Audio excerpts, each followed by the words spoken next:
All right. Welcome, everyone. Alcor is pleased to welcome you all to today's webinar. Alcor is a global cloud advisory and implementation services company serving Fortune 500, government agencies, and other leading organizations in multiple industry verticals across the Americas, Canada, and India. Alcor is also a ServiceNow Gold Services and Gold Sales partner. We partner with leading technology companies, including FireEye, Microsoft, Dell, Incorda, MuleSoft, and BigPanda. We advise leading businesses on cloud platforms, architecture, enterprise service management, and integrating IT service delivery. We also provide business process consulting to capture, re-engineer, and improve processes that can easily be automated to deliver real value. The Alcor consulting team has excellence in business strategy, cloud technology, and organizational change management. Our ongoing webinar series is designed to inform, enlighten, and start discussions within your own organizations. If you require any additional information after listening to today's webinar, please reach out to us through our website, www.alcortech.com. Today's webinar is also on social media. You can follow, comment, and get regular updates for today's webinar with the hashtag Alcor Webinar. That's the hashtag or the number sign ALCORWEBINAR. We have time reserved at the end of the webinar for Q&A, so please feel free to type any questions into the question section of the dashboard. Today's webinar topic is Building the Risk Framework. What are the benefits of risk management? Presented by Darnell Cook. Darnell is Alcor's Director of GRC and has over 30 years of IT experience. He is a certified RSA professional, certified RSA administrator, and has broad technical knowledge combined with outstanding management leadership ability. Well-versed in complex problem-solving with effective communication, Darnell is able to explain complex concepts and ideals to non-technical individuals. Industry experience includes healthcare, retail, transportation, technology, consulting, insurance, oil, outsourcing, and government banking. Darnell, take it away, sir. Jeff, thank you very much. I appreciate that introduction. Hello, everyone, and welcome to the webinar.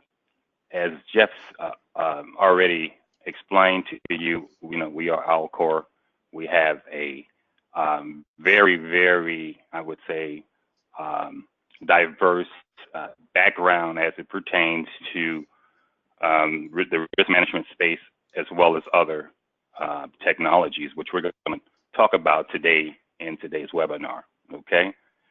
Let's take a look. As you can see, we have 200 plus clients, and that's a growing number with over 400 plus implementations.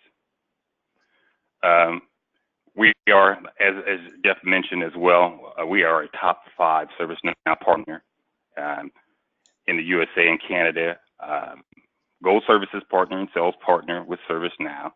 We talked about our clients and implementations, and some of our product competencies include the following, but not limited to. I mean, we've done other things, GDPR and other engagements as well.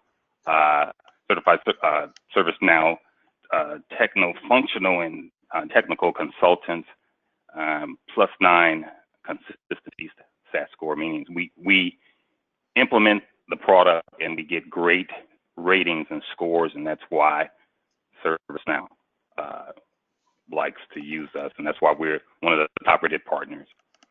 Here's a list, but not all inclusive. Of course, we couldn't put them all on this one slide, but here are some of our clients, and pretty impressive list of clients if you look from left to right.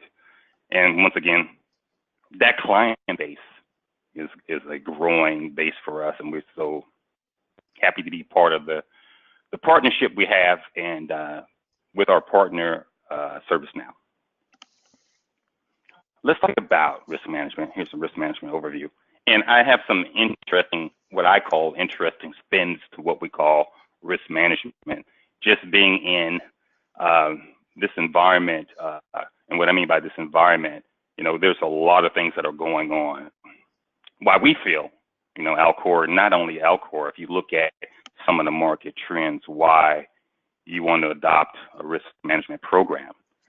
I get a lot of questions, internally and externally. But if you look at Gartner, and if you read this slide, Gartner recommends defining a common risk program to help eliminate silos. And we're going to talk about the silos, what silos mean. It's just basically talking about how companies tend to operate in their own little departmentalized areas, and they don't communicate outward to, external external departments within one company. And it's really, by being a consultant for so many years, that's so common that team A does not know what team B is doing, and vice versa. And it creates a lot of, how do you say, bottlenecks within the company. For example, control testing efforts may be duplicative and provide contradictory results. If I'm doing one thing and you're doing something else, and we don't have a standard, that could be a concern. And also we got to look at, the regulatory rules, and we're going to discuss the regulatory rules. And, some of our organizations are mandated, if you're healthcare or different avionics, you have different mandates from a regulatory perspective that you have to adhere to. And we talk about adoption of mature risk platforms require effective development, implementation, and management of GRC program and platform. And that's where we, as a partner, we look to, products like ServiceNow. It is a full suite of products that will allow you to basically, basically satisfy your GRC requirements and others as well. The GRC program should include the need to plan GRC incentives, measure performance, to plan and address requests from GRC stakeholders, communities, and include lines of business, LOBs, risk programs to adopt common functionality provided by GRC platforms. And we'll talk about all of this in the upcoming slides. Here's what I was talking about earlier. And we talked about most enterprises are stuck in the old world model. Till this day, I'm working on some projects, and I talk to customers daily, and the customers are saying the same thing. They have different things that they're working on, and you see this maze. You see all these directions and all these arrows. You have everything basically just going in different directions from different users, different work, from different departments. And some people cannot get away from what we call the email and spreadsheet scenario of communicating, not having what we call a single repository or a consistent or taxonomy across all departments. That creates what you see here. It's just a maze, just, pretty much a big mess as it pertains to how we get work done. You got to look at, we look at some of the demands and challenges that come in. Have you have internal risk, then we have all of the different things that are happening around us. Think about it this way. If you have different departments, give you a scenario, you have the regulations coming in. We have ISO 30001 now. That's a new regulation. What does that mean to me? What does that mean to my company? And if you look at this slide right here, with all that being said, with changing regulations on the left, you have compliance guidelines to the bottom kind of left. Then you think about your vendors, risk management with vendors, third party, risk management. Then you have cyber risk. You take all that into account, you basically have another maze that needs to be managed. And if you're managing this or handling this in a silo, how are you addressing all these different incentives? How are you managing what's going on in your department? How is compliance working with the the other risk departments or the audit departments, that can be a mess to deal with. Okay, what is the risk? And I've had people ask me, what's the difference between a risk and an issue? A risk is basically it's prevention of a issue. The issue has come to fruition, meaning that risk has taken place. And here are some of the things that we can see as risk. We have different threats. You have malicious insider. You have malicious outsider, someone trying to hack, or whatever. You have non-malicious insider, someone who can be negligent in procedural or functionalities within the department. You have equipment breakdown, temperature. You have a whole gamut of other things. Then we can look at vulnerabilities in the middle, unsecured doors. What mechanisms that you have in place for securing your actual physical space. And then you have on the right side, some of the outcomes as well.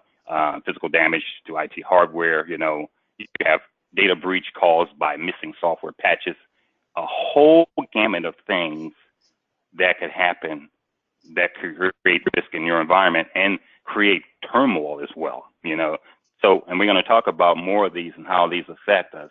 Now, if you look at the risk assessment process, a lot of people say, where do we start off first?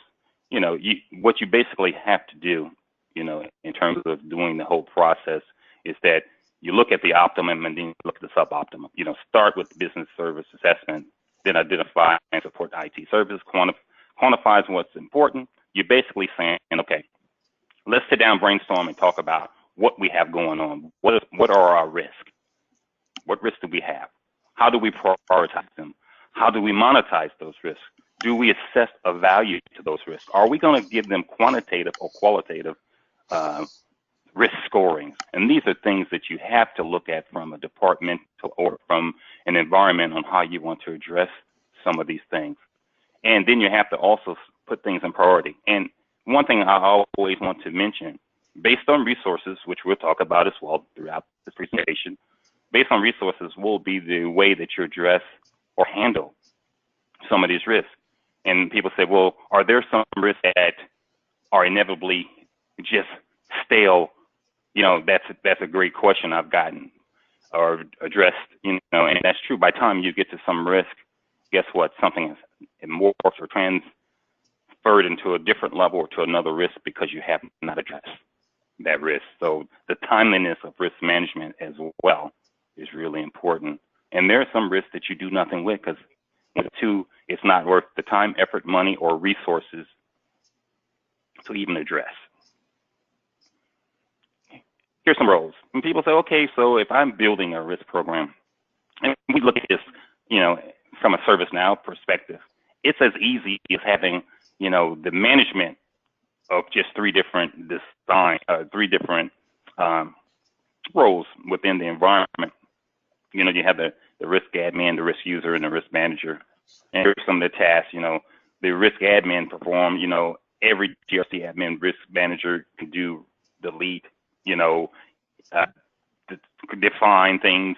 And basically this person is the person who actually controls what happens within that actual environment. You have the risk user, performs everything in GRC, the person who's the daily user that's being managed by, the actual risk manager, but the admin is actually providing the ability of that user to do certain tasks or abilities, right? You hear the terms roles. Roles is just basically the empowerment of what a person can do, and that person could be a person or that person can be a group of folks that perform certain tasks. And then you have the risk manager. I briefly talked about this as well. Likely in the workflow, sometimes tend to be the approver, sometimes could be the initiator, but sometimes that risk manager also be a user as well.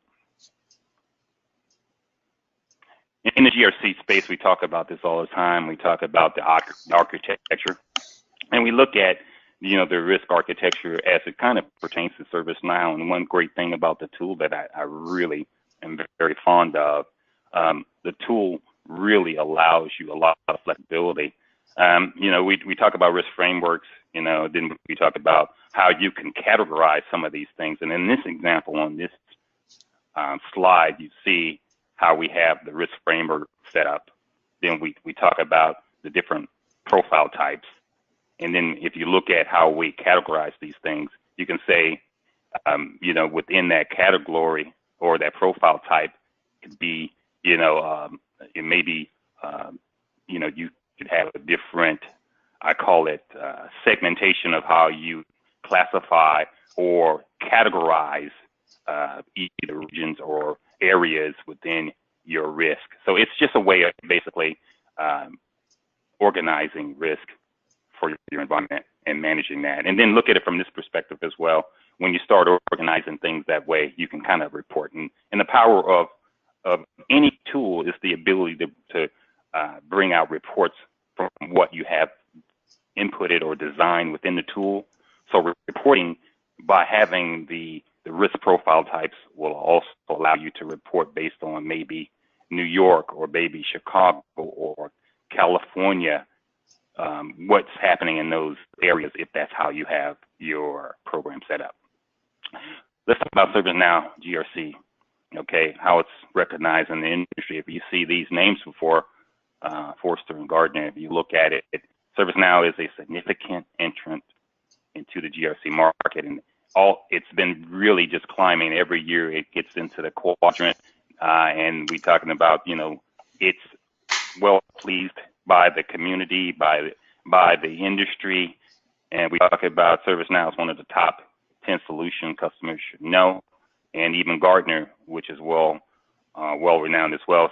ServiceNow is among the few vendors in the market to properly align upcoming releases with immediate customer needs. And that's really important with any tool that you use. I worked with several tools, and I won't bash any tool. They're all great. ServiceNow is just, from my experience, it's been a very flexible tool, and it has really addressed a lot of the things I've had in the GRC space with tools, and just innovative in a lot of ways. Now, let's see here. How can ServiceNow help you? Oh, that's a great lead-in slide here.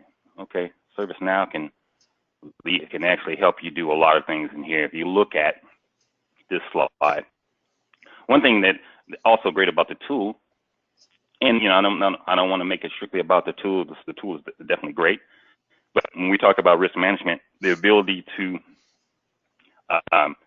manage risk within this tool is really amazing, and some of the things that you can do within the tool.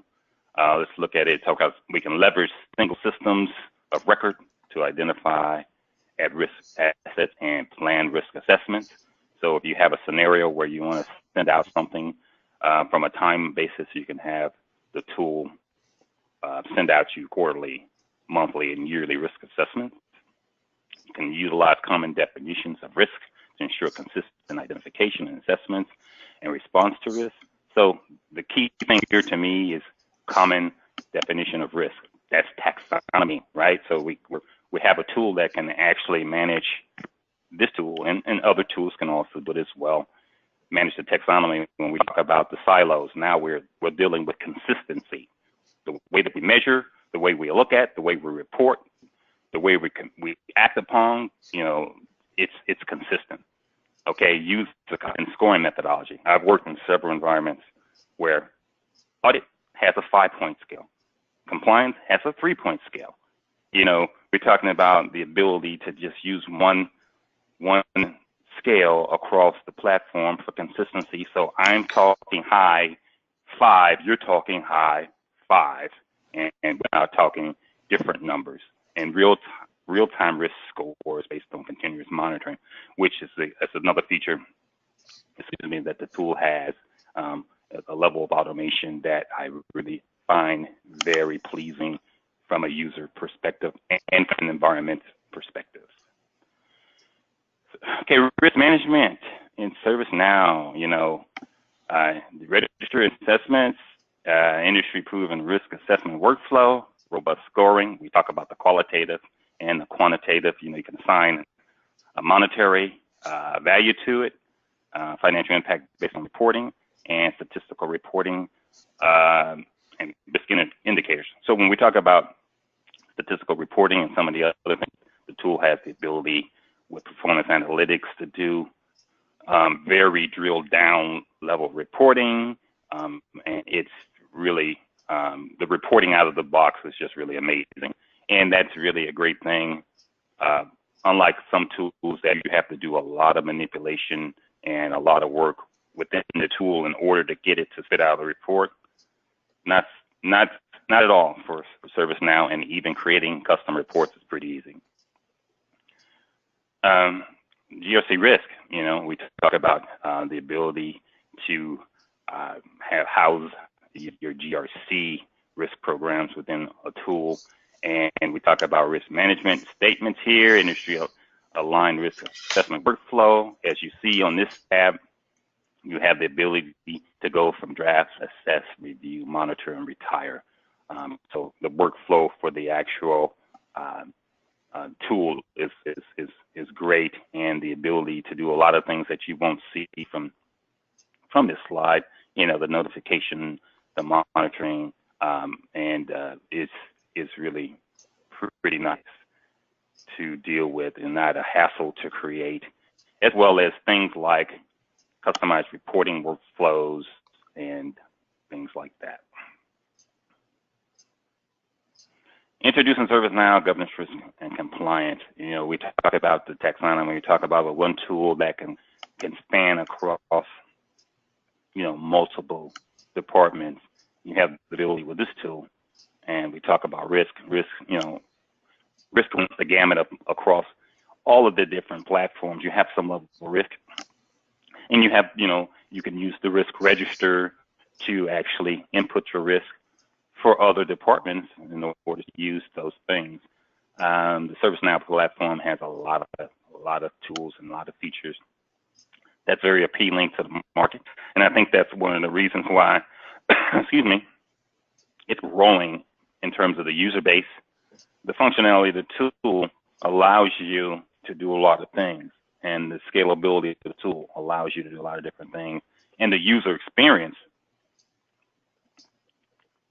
excuse me, is just stellar. I mean, that's one of the things about it. You don't want your users to see your tool and just based on perception or just based on the look and feel, not like the tool. ServiceNow gives you the customizations and the ability to customize the look and feel, and some of the things that you can do from a user's perspective, just to make it not pretty. I do think it's pretty, but allows you a visual experience that is not confusing and where you don't have too many things on one screen and it becomes a little bit convoluted. We're talking about risk management, and risk management assessment designer is another thing, a feature within ServiceNow that I really find very useful. Provides a single interface that users can use to create, edit, and distribute assessments, as well as change scoring parameters.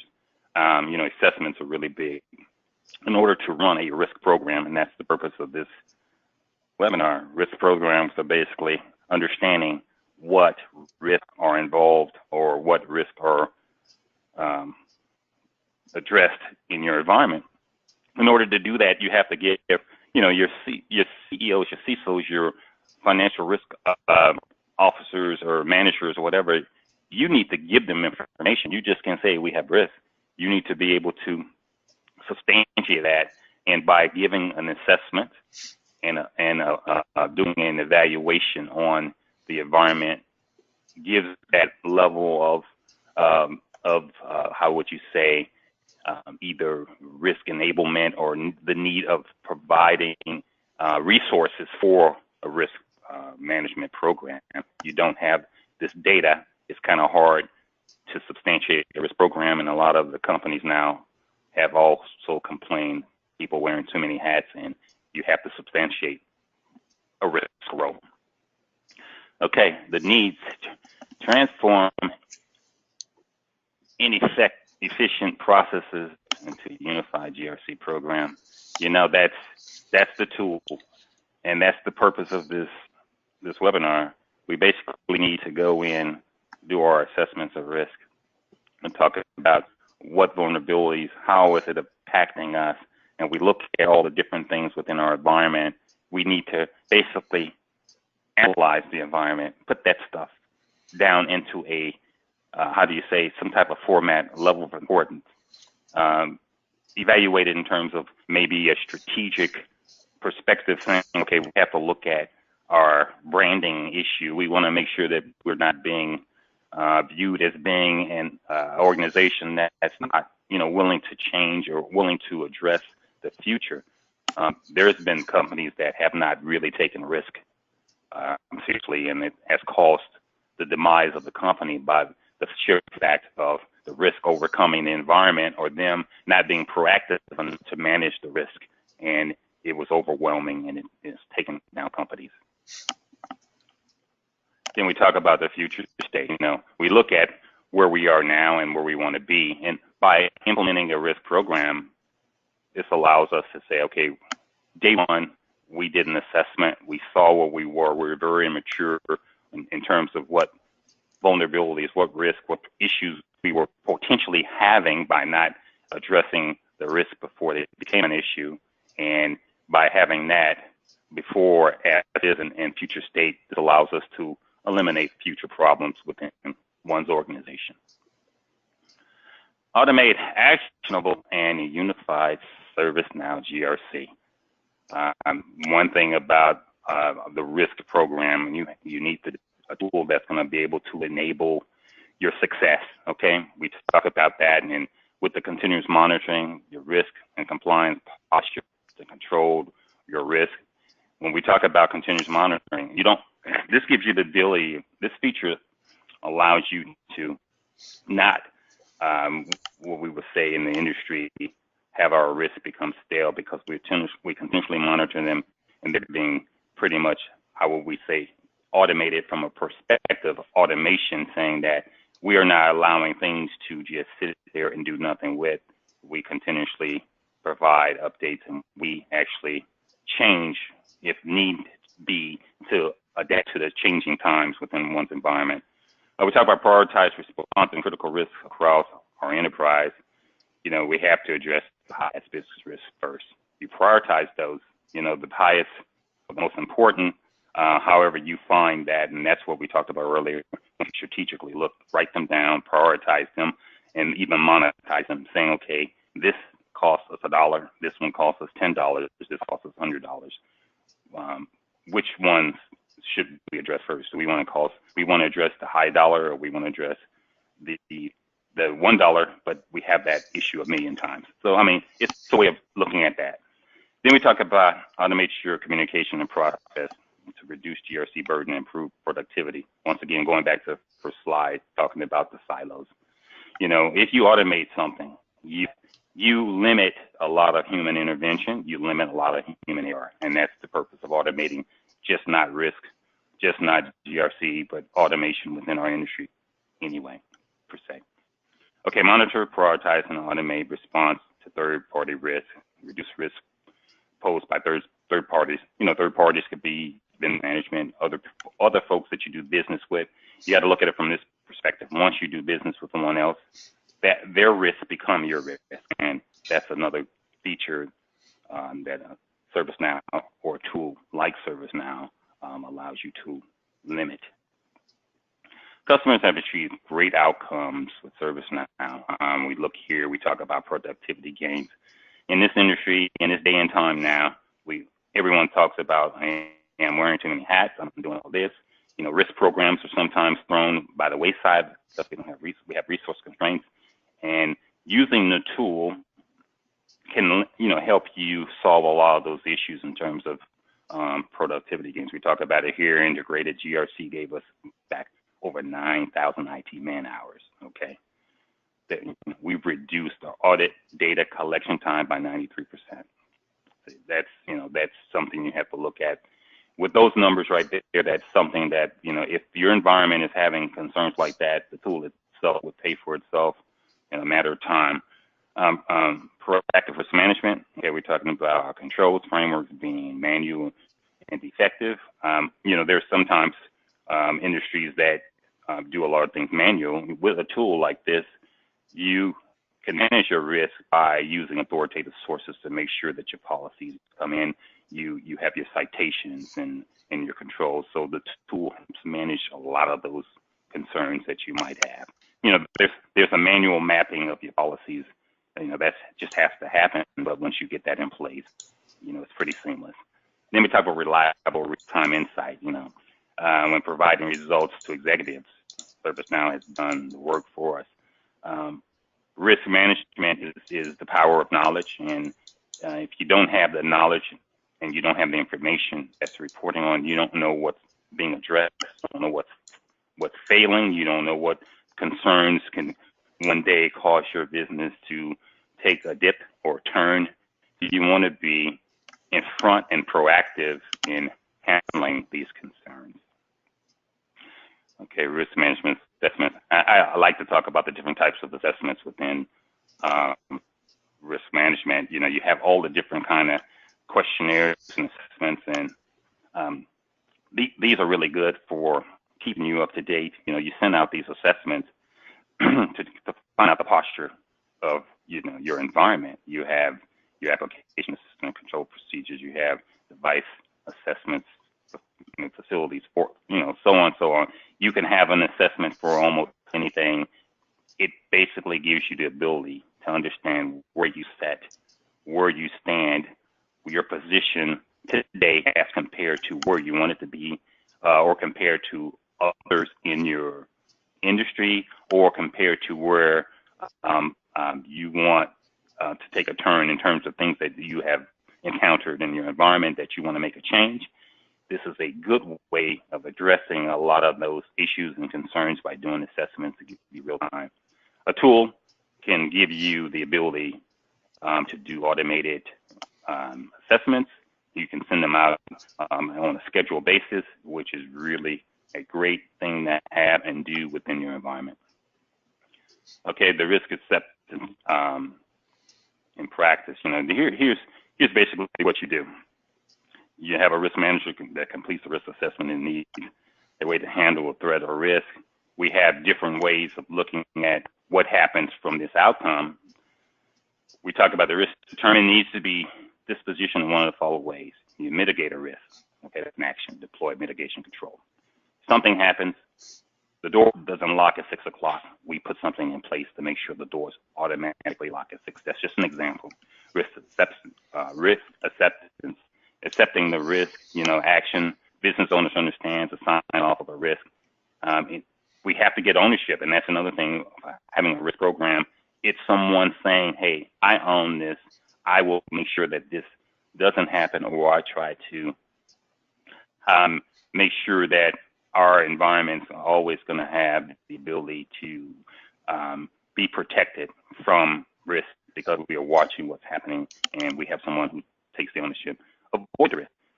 We do assessments. If we do assessments and we understand where we are in terms of the environment, our risk can be, we can avoid some of these risks, okay?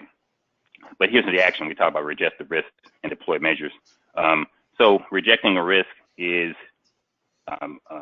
twofold. We can reject a risk because for a couple of reasons. The risk is not worth our time, effort, or whatever. Or we can say we reject the risk and we want to put in measures to change what we do in the future to avoid the risk. Transfer the risk, the action transfer risk to another party or entity. This is my concern. By us managing or having a risk program, we now know how to categorize our risk and assign our risk among our members or our teams or within the organization. I hope I didn't go too fast, but I wanted to get the information in. I kept looking at the clock. I didn't want to go over to affect anybody's time. Are there any questions? I think, Jeff, I'll hand this over to you now. All right, good. Thanks very much, Darnell. That was fantastic. So there are a few questions. We'll get to them in just a moment. As a reminder, everyone, please use the question section in the dashboard. Go to meeting dashboard to answer Darnell. Ask Darnell a question on today's topic. So let's get to the top one here. How can a small company that has limited resources and budget reap the rewards from a risk program? Thank you, Jeff. Great question. I look at everything relative to scale. There always is going to have to be a commitment, meaning someone's going to have to take ownership.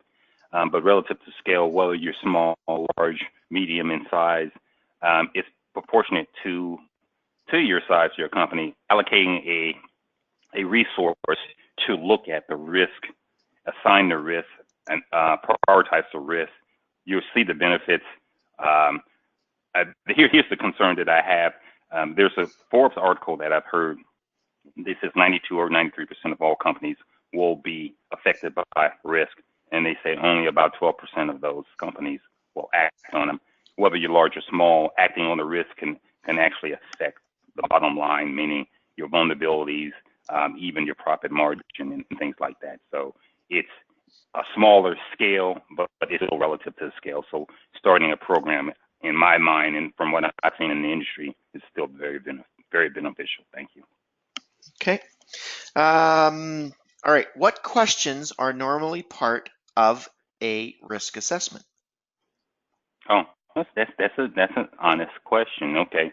Depending on your environment and depending on what you do, the first thing that you find out if you are public facing or if you're not public facing, if you're more web based or whatever, you find out your industry, and your industry will have avenues of accessibility that might not be, how would you say, beneficial to a company. And what I mean by that, you have to look at it from a perspective of, am I, the way I do business, is it of a point where I leave myself at risk for anything I do? I give an example. I've done a risk assessment for a bank, and one of the things, believe it or not, before they passed a lot of the ADA and some of the different regulations, this bank didn't have ramps for wheelchair access. So I hope I answered your question. It's just basically understanding and giving people the ability to do business with you without you having to pay for or being burdened or issued a risk by the way you do business. I hope I made sense in saying that. Okay. All right. Well, we'll get a follow-up if not. If my company does not have a risk management framework, what is the best way to get started? Call Alcor. We'll do it for you. Well, you know what? It's and I say that jokingly, but it's basically you or someone that can provide some type of analysis. It never hurts to have a conversation. Conversation normally doesn't cost anybody anything. I would always say, get one of your favorite, or if you don't have someone, we'd be more than happy to talk to you about where you are in terms of your level of maturity and how we can possibly help you. Okay. Are all risks negative? That's a great question. So we in the context of this, we talk about negative impact, but they do have risks that are called opportunities. So there are actually some positive, what they call positive risks. And when you look at the context of risk, we all think that risks are negative, but there are some opportunities or risks that are called opportunities that have also been an issue because there was positive things happening to a company, but they couldn't handle the level of work being brought in by that risk. And believe it or not, even an opportunity, even though it's a positive risk, can be a negative risk. So yes, there are opportunities which are a risk, and then there are risks that can be deemed as negative. Okay. And what is the difference between qualitative and quantitative risk scoring? Okay, and so qualitative, you assign a number. Quantitative, you assign a value or dollar amount. So one is a number for rating, qualitative, and quantitative is a monetary assignment to it, saying that this risk cost us $1 or $100 or $1,000. and qualitative saying I'm going to get a 1, 2, 3, 4, 5 or a number. Okay. Okay. That's all the questions. So perfect. Thank you, sir. All right. Well, thank you, Darnell, and thank you everyone for attending. The recording of today's webinar will be available on our website, www.alcortech.com, and on our social networking sites. Thanks everyone for joining. We'll see you at the next webinar. Thank you.